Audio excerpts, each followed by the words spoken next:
अस्सलाम वालेकुम दोस्तों, मां इलाही बख़्श हुजण तव्हां सां गॾु आहियां, जेको घणे वक़्त खां तव्हां चवंदो पियो हिकु नओं सिलसिलो शुरू कंदुमि। सिलसिलो शुरू करण में त करे सघिजे थो, पर कुझु स्कूल जूं मसरूफ़ियतूं आहिनि जंहिंजे करे इहे कमु कोन करे सघंदो आहियां। छाकाणि त मां चाहींदो आहियां त जेको बि लेक्चर रखां त उहो घटि में घटि जामे हुजे ऐं अव्हांजे लाइ एतिरो फ़ाइदेमंद हुजे जो उन खां बहितर नमूने से उन मां ॼाणे सघो त छा हले थो, छा त आहे, जंहिंमें अव्हांखे हर हिकु ॻाल्हि आसानीअ सां सवलाई सां सम्झ अची सघे।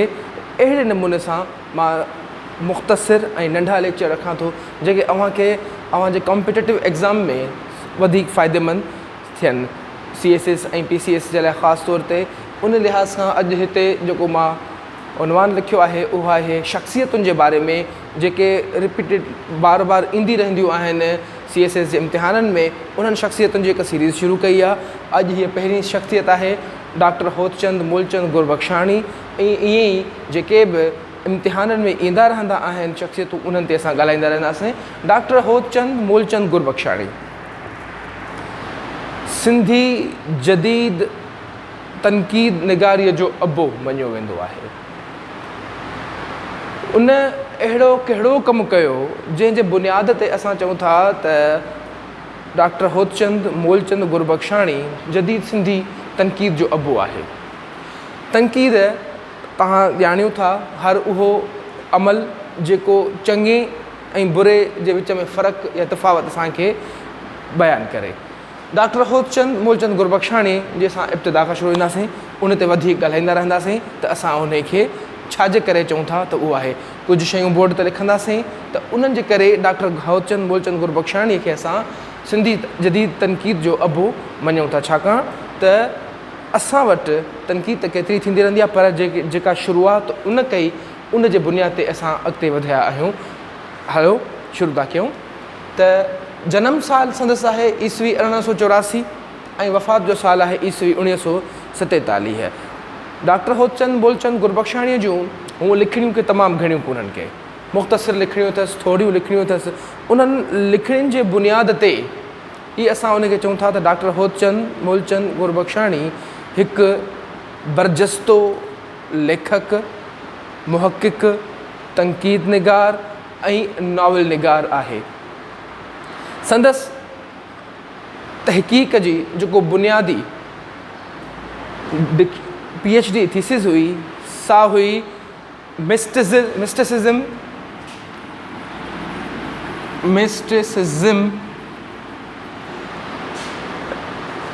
in the study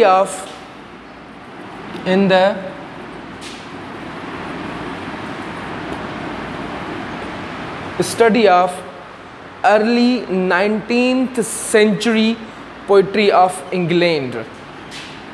Early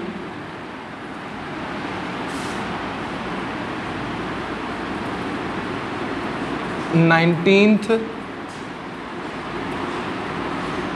century of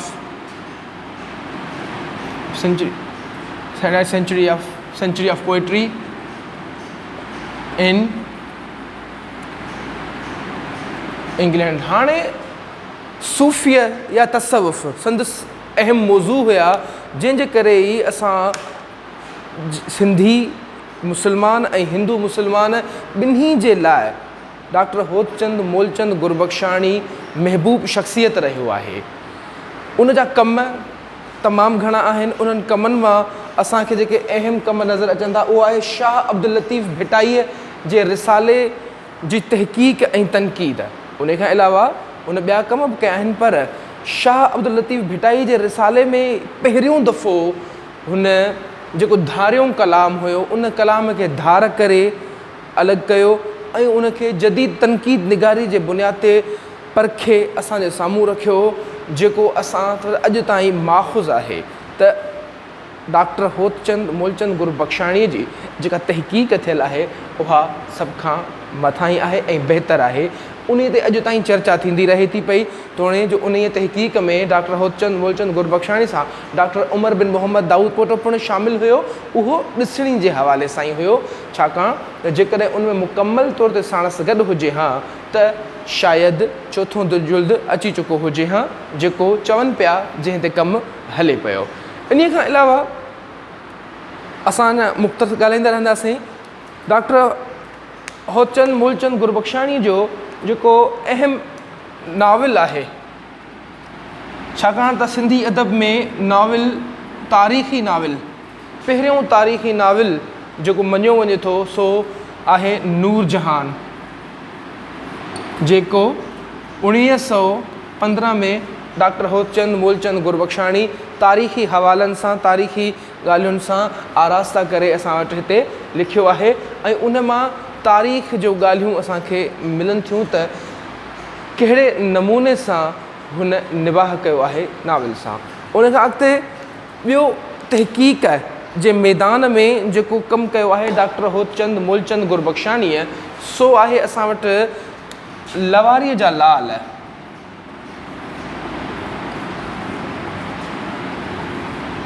Lavari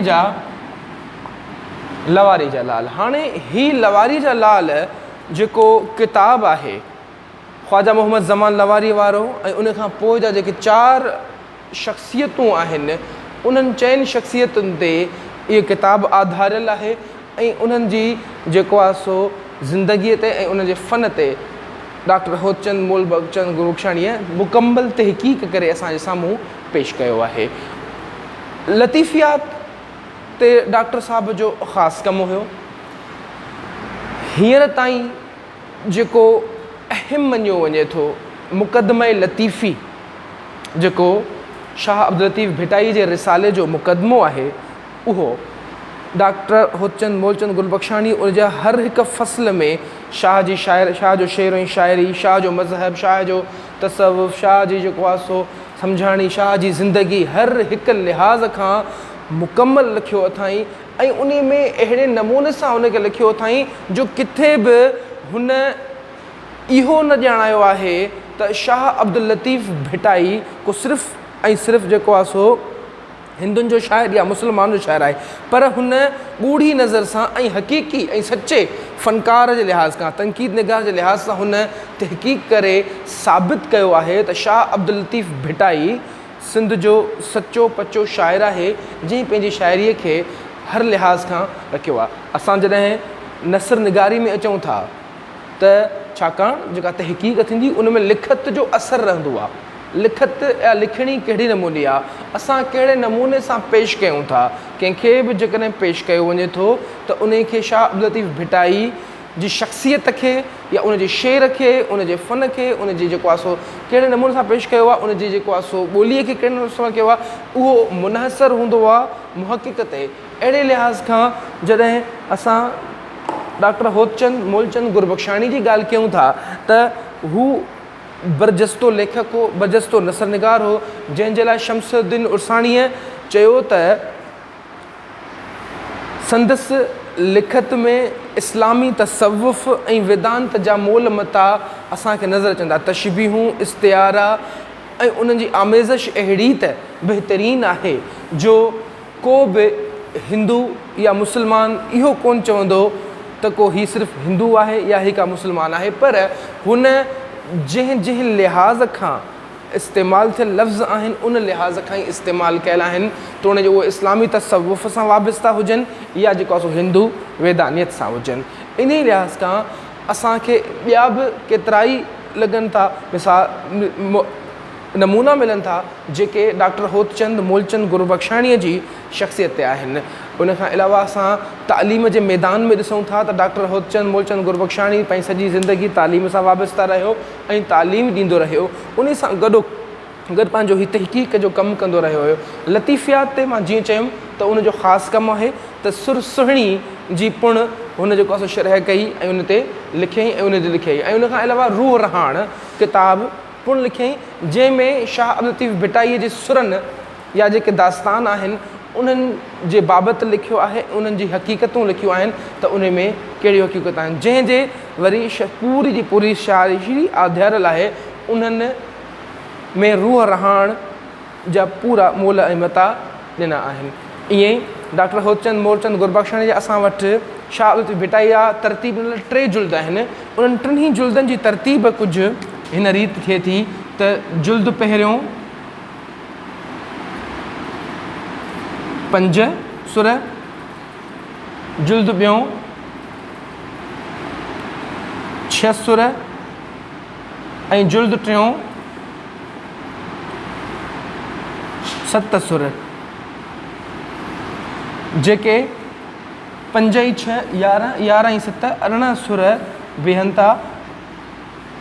ऐं डॉक्टर होतचंद मूलचंद गुरबख्शाणीअ जे रिसाले में कुल जेको आहे सो 18 सुर असांखे मिलनि था, जेके मिलनि था। हीअ हिकिड़ो मुख़्तसिर ऐं मुफ़स्सिल लेक्चर हुयो जेको मां अव्हांजे साम्हूं रखियो आहे त जीअं अव्हां उन जे बाबति ॼाणे सघो ऐं बुनियादी ज़िंदगीअ जे बाबति हाल अहिवाल ॼाणे सघो। इनशा अव्हांखे ज़रूरु पसंदि ईंदो ऐं अव्हां कमेंट कजो त इन खे बहितर खां बहितर कीअं करे सघिजे थो। अल्लाह हाफ़िज़।